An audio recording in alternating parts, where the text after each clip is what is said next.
पिछले सेशन में हमने देखा किस प्रकार से हमने फुटनोट, एंड नोट और बुकमार्क की जानकारी ली। इस सेशन में हम बात करेंगे क्रॉस रेफरेंस के बारे में। क्रॉस रेफरेंस क्या है? आपको अपने ही पेज के अंदर अगर लिंक बनाना है, एक तरह से मैं ये कह सकता हूँ, आपको एक स्थान से दूसरे स्थान पर अपने ही फाइल या डॉक्यूमेंट या पेज के अंदर जाना है, तो उसके लिए क्रॉस रेफरेंस का इस्तेमाल किया जा सकता है। हम एक जगह को दूसरी जगह से जोड़ने के लिए रेफरेंस का यूज़ करते हैं, उसे क्रॉस रेफरेंस यहाँ पे कहते हैं। तो ये देखते हैं प्रैक्टिकली इसे किस प्रकार से किया जा सकता है। इसमें आपके पास अभी एग्जांपल जैसे मैंने पिछले सेशन में बुकमार्क का लिया था, तो हमने इस पूरी फाइल में मेरे पास यहाँ 3 बुकमार्क पहले से अवेलेबल हैं। अब ये ध्यान रखिएगा, मेरे पास यहाँ 3 बुकमार्क हैं, my first bookmark, my second bookmark और माई थर्ड बुकमार्क। मैं इस बुकमार्क को ही क्रॉस रेफरेंस के साथ प्रयोग करने वाला हूँ। आइए अब चलते हैं क्रॉस रेफरेंस हमारी मेन कमांड पे। अब मैं क्रॉस रेफरेंस के लिए यहाँ एक लाइन लिख देता हूँ, ज़रूरी नहीं है लाइन लिखना, लेकिन जस्ट एग्जांपल के लिए। For more info click.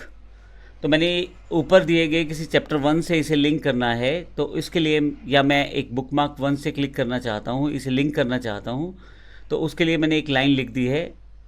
और अब क्रॉस रेफरेंस पे आता हूँ। क्रॉस रेफरेंस में क्या है, आपके पास एक टाइप दिया हुआ है, एक इंसर्ट रेफरेंस टू और एक सिलेक्शन।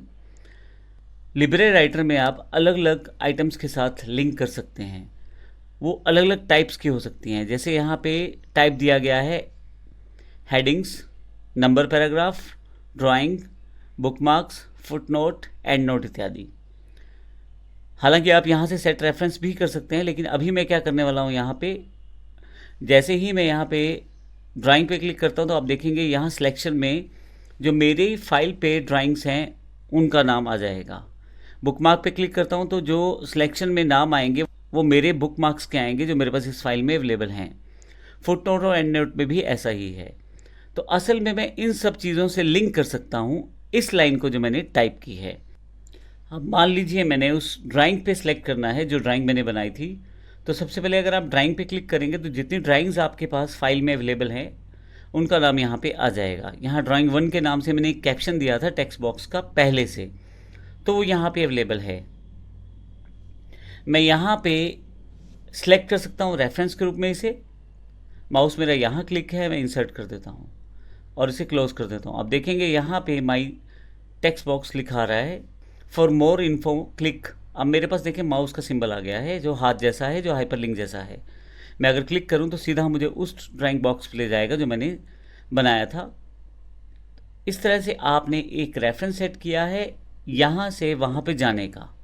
तो एक तरह से आपने इंटरनल हाइपरलिंक सेट किया है एक तरह से, जिसमें आप जब यहाँ क्लिक करेंगे तो सीधा वहाँ पे अवेलेबल हो जाएगा। मैं यहाँ पे पेज नंबर के हिसाब से भी सेटअप कर सकता हूँ। मैं फिर से क्रॉस रेफरेंस पे आता हूँ। अब की बार ड्राइंग ना लेके मैं बुकमार्क ले लेता हूँ और यहाँ से पेज ले लेता हूँ। तो जहाँ भी मेरा ये फर्स्ट बुकमार्क जिस पेज पे रहेगा उस पेज का यहाँ पे नंबर दिखाया जाएगा। 1 नंबर यहाँ पे आ रहा है, मैं क्लोज कर देता हूँ। अब यहाँ पे अगर मैं क्लिक करूँ तो जो मेरा पहला बुकमार्क रहा होगा वहाँ पे मुझे माउस के साथ ले जाएगा। मेरा कर्सर यहाँ पे आ गया है। तो इस तरह से मैंने क्रॉस रेफरेंस सेटअप किया है 2 चीज़ों के साथ, पहले ड्राइंग बॉक्स के साथ और दूसरा मेरे बुकमार्क के साथ। तो मैं फिर से यहाँ क्रॉस रेफरेंस पे आ जाता हूँ। तो आप ऊपर वाले सेक्शन के टाइप में चुन सकते हैं कि कहाँ से आप सेटअप करना चाहते हैं बुकमार्क, और नीचे वाले सेक्शन से किस तरह से आप उसे सेटअप करना चाहते हैं। आप यही चीज़ फुटनोट एंड नोट के साथ भी कर सकते हैं। मैं यहाँ माउस को यहाँ क्लिक कर देता हूँ, सिर्फ एग्जांपल के लिए है, आप अलग अलग लाइंस में इसे सेटअप कर सकते हैं। फुटनोट सेलेक्ट करता हूँ तो यहाँ पे दिस इज़ फुटनोट फर्स्ट। मैं यहाँ पे फुटनोट फर्स्ट जो है उसे क्लिक कर लेता हूँ सिलेक्शन में और इंसर्ट कर देता हूँ। तो माउस मेरा यहाँ था तो यहाँ पे 1 नंबर यानी कि पेज रेफरेंस आ गया है। मैं क्लोज कर देता हूँ इसे। अब अगर मैं यहाँ क्लिक करूँ तो सीधा मेरा रेफरेंस जो सेट हुआ है वो फुटनोट और फुटनोट वाले पेज के साथ हो गया है। तो इस तरह से मैं क्रॉस रेफरेंस का प्रयोग कर सकता हूँ इंटरनल हाइपरलिंक्स यानी कि एक स्थान से दूसरे स्थान पे जाने के लिए। इसके लिए ज़रूरी है कि मेरे पास पहले से ये टाइप ऑफ ऑब्जेक्ट बने हों, यानी कि मेरे पास या तो हेडिंग्स हो या ड्राइंग्स हो या मेरे पास बुकमार्क्स हों या फुटनोट्स हों, यानी कि इनमें से कोई ना कोई टाइप होना चाहिए जिसके साथ मैं लिंक कर सकूं किसी पर्टिकुलर टेक्स्ट को। और जब आप इंसर्ट करना चाहें तो आप अगर जिस कैटेगरी को या जिस टाइप को आप सेलेक्ट करें उसके सिलेक्शन को आप सेट करें और फिर उसे इंसर्ट कर दें, तो आपके पास यहाँ पे इंसर्ट हो जाएगा और फिर वो लिंक हो जाएगा। अगली कमांड जो हमारे पास अवेलेबल है वो है कमेंट के रूप में। Ctrl+Alt+C ये इसका शॉर्टकट है, इससे आप कमेंट्स डाल सकते हैं। अगर आप किसी भी चीज़ की एक्स्ट्रा इन्फॉर्मेशन देना चाहते हैं अपने डॉक्यूमेंट में तो आप कमेंट का प्रयोग कर सकते हैं। मान लीजिए मैं यहाँ पे विजुअल रिवीजन को जो मैं सेलेक्ट कर लेता हूँ, यहाँ कमेंट पे क्लिक कर देता हूँ तो मेरे पास एक कमेंट बॉक्स अवेलेबल हो जाएगा राइट साइड पे। यहाँ पे मैं कुछ भी कमेंट दे सकता हूँ, तो ये मेरे पास कमेंट अवेलेबल हो गया है। थोड़ा सा नीचे जाता हूँ, फिर से सिलेक्ट करता हूँ, फिर से कमेंट,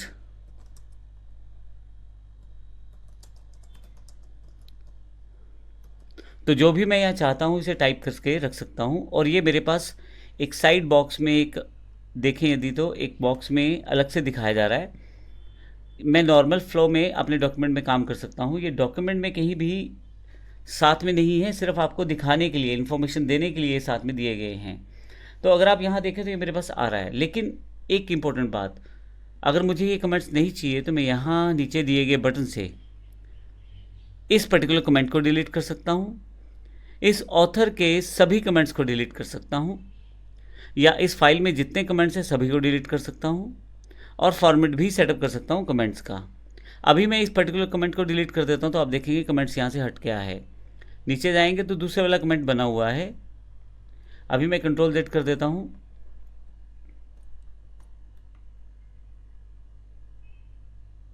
तो मेरे पास ये कमेंट वापस आ गया है।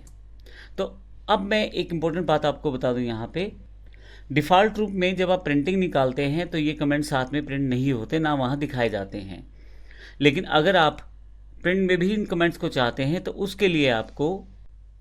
इसके लिए आपको टूल्स मेन्यू जो ऊपर दिया गया मेन्यू है उस पर जाना है, ऑप्शंस पे जाना है। यहाँ से यहाँ देखेंगे काफ़ी सारे ऑप्शन हैं जो दिए गए हैं हमारे पास इस ऑप्शन डायलॉग बॉक्स में। यहाँ से आप राइटर चुनें, लिब्रे ऑफिस राइटर, और यहाँ से प्रिंट सेटिंग को चुनें। तो यहाँ पे डिफ़ॉल्ट नन रहता है, लेकिन मैंने यहाँ इन मार्जिन सेट कर दिया है। जब डिफ़ॉल्ट नन रहेगा तो उसका मतलब ये रहेगा कि आप कमेंट्स को साथ में ना तो प्रिंट कर पाएंगे, ना PDF पब्लिश करते समय उन्हें प्राप्त कर पाएंगे। लेकिन मैं इन मार्जिन्स करके या इनमें ऑप्शंस को सेटअप करके ओके कर देता हूँ तो फिर मैं इसका प्रयोग कर सकता हूँ। तो देखें, अब अगर मैं इसकी PDF जनरेट करूँ, एक्सपोर्ट एज PDF, और एक्सपोर्ट कर दूं इसको, तो मेरे से फाइल का नाम पूछा जाएगा। मैं पुरानी वाली फाइल को रिप्लेस कर देता हूं। आप चाहे तो नई फाइल बना सकते हैं। ये फाइल मेरे पास डेस्कटॉप पे पड़ी है कन्वर्टेड फोल्डर में, मैं इसे ओपन कर लेता हूं यहाँ से। तो जो आपने कमेंट दिया है, मैं इस फाइल को ओपन कर लेता हूं। तो जो कमेंट आपने साथ दिया है इसके, वो भी अब इस फाइल में आपको मिलेगा। थोड़ा सा नीचे आए, देखें ये कमेंट यहाँ पे साथ में अवेलेबल हो गया है PDF में, दूसरे वाला भी अवेलेबल हो गया है। तो इस तरह से आप इसका प्रयोग कर सकते हैं। तो इस तरह से आप कमेंट्स का प्रयोग कर सकते हैं। अगर आपको कमेंट नहीं चाहिए तो आप उसे डिलीट भी कर सकते हैं। लिब्रा राइटर पे वापस आता हूँ मैं यहाँ से। अगर आपको कोई कमेंट नहीं चाहिए तो यहाँ नीचे दिए गए ड्रॉप डाउन बॉक्स से आप इन्हें हटा सकते हैं। डिलीट ऑल कमेंट्स करते ही सारे कमेंट्स आपकी फाइल में से डिलीट हो जाते हैं। तो इस तरह से हमने इस सेशन में क्रॉस रेफरेंस के साथ साथ कमेंट्स की जानकारी ली। अगले सेशन में हम ट्रैक चेंजेस इत्यादि की जानकारी लेंगे। धन्यवाद।